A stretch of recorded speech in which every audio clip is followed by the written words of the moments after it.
Welcome to the Story Learning Podcast, regular doses of language learning tips and motivation to help you become fluent in any language. With me, Olly Richards. For language programs, books, free resources and much more, visit StoryLearning.com. Good morning everybody and welcome back to the I Will Teach You a Language podcast. My name is Olly Richards and what I do here is I answer your language learning questions. So whatever you're struggling with in your language learning, and let's be honest, there's a lot to struggle with in language learning, I'm here to help you out. So if you're new here, subscribe to the podcast. I release these as often as I can, usually once or twice a week. And you've also got 375 back episodes to go and listen to. So you should probably start there, I guess. I'm coming to you today from the city of Lancaster. And I think it's a city, although I haven't seen a cathedral, but there is a castle here. And it's really nice. I've never been up here before. It's in the northwest of England. And when I told my friend Kirsten from the Fluent Show that I was driving up to Scotland and I was looking for a place to stop off for a couple of days to break up the drive. And she said, "Well, you've got to go to Lancaster," because she lived there for a long time. So her completely unbiased suggestion was to go to Lancaster, but I'm really glad I did because it's stunning here. And if you go to my Instagram, you'll see some pictures I've posted of this amazing canal walk, which really kind of gives Cambridge a run for its money. And Cambridge is where I grew up, and the River Cam, which is the river that runs through Cambridge, and around sort of King's College, and I mean it's pretty nice. But here it's really nice as well. So have a look at my Instagram at I Will Teach You a Language, and see some of the pictures I've posted there. All right then, what's new? StoryLearning Spanish podcast. This is our new daily Spanish podcast. So if you are learning Spanish and you're what we could call an improver, so you're not a complete beginner, but you're trying to improve your level of Spanish, then this is our new daily podcast that will help you out in that regard. We've already got over 1,000 people listening every single day, which is really cool. So now's your chance to make it 1,001. And no, but seriously, we're really, really pleased with how it's going, and it's been a long time in the making. So head over to your favorite podcast app, type in Story Learning Spanish, and listen away. We've got some very cool features where we are so we've got the podcast, which is based on a story, but the characters from the story have their own Instagram channel, which is really cool. So you can actually kind of listen to the podcast daily and then keep learning across on Instagram, where you kind of deepen your knowledge of the story and all of that. Anyway, Story Learning Spanish, go and check it out. All right then, without any further ado, let's get into today's question, which is all about tones and Cantonese. Hi Ollie, Leo speaking. First of all, thank you for all that you do. I love your podcast, I love your work, I love your products. My question concerns Cantonese, which I know is one of your favorite languages. I recently started studying Cantonese. I've been having trouble with the tones. So my question is what you did when you learned Cantonese, dealing with the tones. Thank you. Thanks, Leo. Great question. Good to hear from you, and I appreciate the question about Cantonese as well.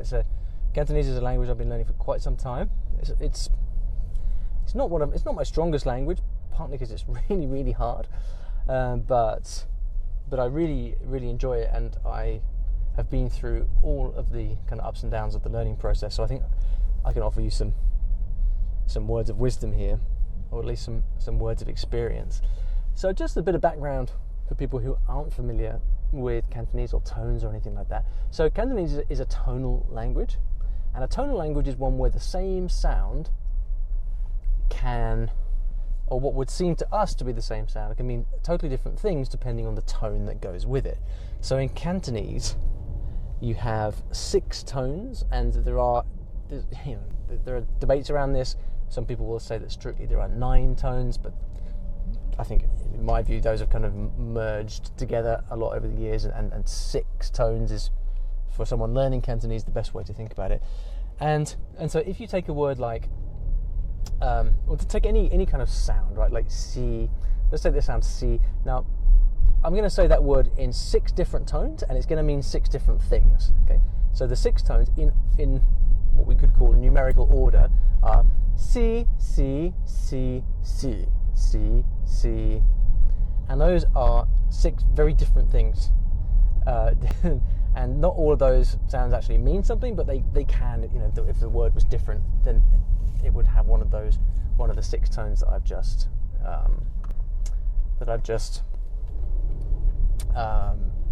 said, and that would affect the meaning, right? So basically every word that you learn in Cantonese comes with a tone attached.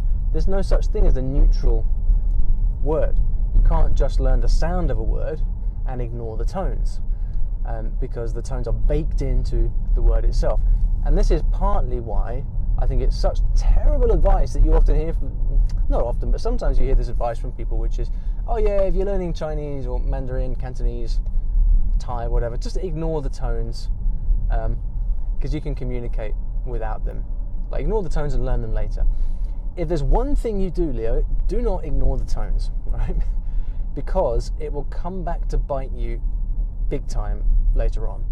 So the thing about tones is that you need them to communicate, and if you learn them wrong, then it's going to be really, really tough to learn them right later. Okay, and I know I'm mixing my adjectives and adverbs, but adverbs are, I don't know, seem to be a little bit overrated recently. People seem to prefer adjectives to adverbs. Anyway, so learn your tones from the beginning, and don't ever be tempted to kind of push them off till later. All right? And so, in your question, Leo, you said that you have recently started learning Cantonese, and the really key word here is recently, because learning tones takes time. Learning tones is not something that you kind of sit down and memorize, like a grammar rule or something like that. It's not that at all. Learning tones is something that you just have to get used to. And what you're aiming for with tones is to get to a stage where you hear or say a word in Cantonese and you just know instinctively what the correct tone is. And the reason you know this is because if you ask a Cantonese person, what tone is this word? They don't know the answer. They can't tell you, oh yeah, it's 6th tone or 3rd. They don't know. They have to kind of say it to themselves, often a few times, to get the tones, to figure out what tones it is. And even then, if they try and tell you what the tone is, they'll probably get it wrong. They'll tell you the wrong tone. And I won't go into why that is now, but you know, it's something that is kind of felt. It's known implicitly, instinctively, and it's not something that you kind of learn consciously. Right? So, number one is to pay close attention to tones from the beginning, and it sounds like you're doing that, Leo. So to the extent that you are doing it, good job. Keep that up, and give it time. That's the number one thing, right? So don't, as soon as you, whatever the kind of frustration is that kind of led you to call in with the question, I'm very glad you did. But that impulse that you have that makes you think, oh man, these Cantonese tones, they're really hard. I think I need some help with this. The chances are you don't actually need help. What you need is just more time. Okay, that's the real key. So try not to let the frustration get a hold of you, and instead just keep going with what you're doing and just let time do the work. I would say that, I think for me it was a good 3 to 6 months before tones really started feeling like, before I really started feeling that I had a control over and a handle over tones.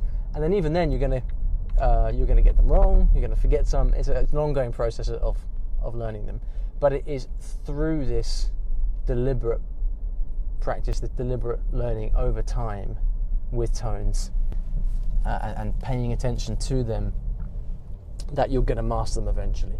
So specifically in terms of what I do to learn tones, or what I did, number one is that it's so important that with every single new word that you learn the tones that go with it. And that might mean with one word that you've got one tone, or sometimes with words with multiple syllables, compound words, that might mean that there are two tones you have to learn. This is a fact of life with Cantonese. So whenever you learn a new word, always learn the tones that go with it. And in terms of how to learn the tones, there's no shortcut really. It's just a case of, what I do personally is I kind of write down the words and I write down the tone that goes with it. And then when I'm practicing or learning, whether it's through flashcards or through speaking or whatever it may be, I just pay attention to those tones, and I don't stop until I know it. So that's number one, is recording the word and writing it down, noting it down in your notebook with the tone and not ignoring it. But then the second thing I found super important is to be actually speaking from the beginning, because with the tones, it's one thing to sort of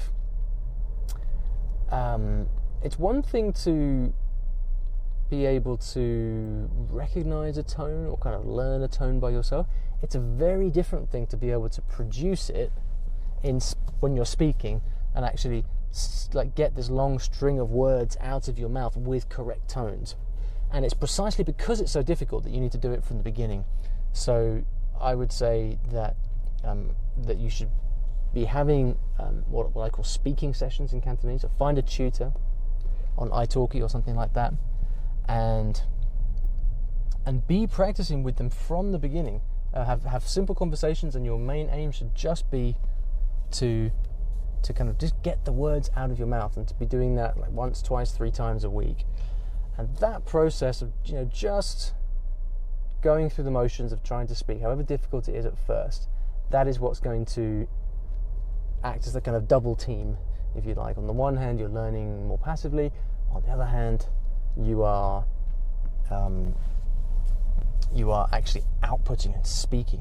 And that process, that's basically what I did. And for kind of 6 months, I just kept at it, week after week after week, learning and then speaking. And I get corrected all the time, but I tried not to get frustrated. I carried on, and then you just give it time, and eventually it all starts to come together at the time that you least expect it. But that does, it does happen. So Leo, I hope that's helpful. It's a fantastic language, Cantonese, and I hope you keep it up, and feel free to come back to me whenever the next roadblock is that you hit. But until then, good luck, and thanks for the question. If you'd like to ask me a question like Leo did, then please go to iwillteachyoualanguage.com/ask, and that's where you can leave a voice note, and I'll answer your question here. And I guess the only other thing to say is go and check out StoryLearning Spanish. It's maybe not much good for you if you're learning Cantonese like Leo is, but on the plus side, if you do like it and you let me know, then I might consider making the story learning podcast in other languages. My ultimate aim would be to do a little with this, like a little bit like what I did with my short story books, and actually build them out into tons of different languages.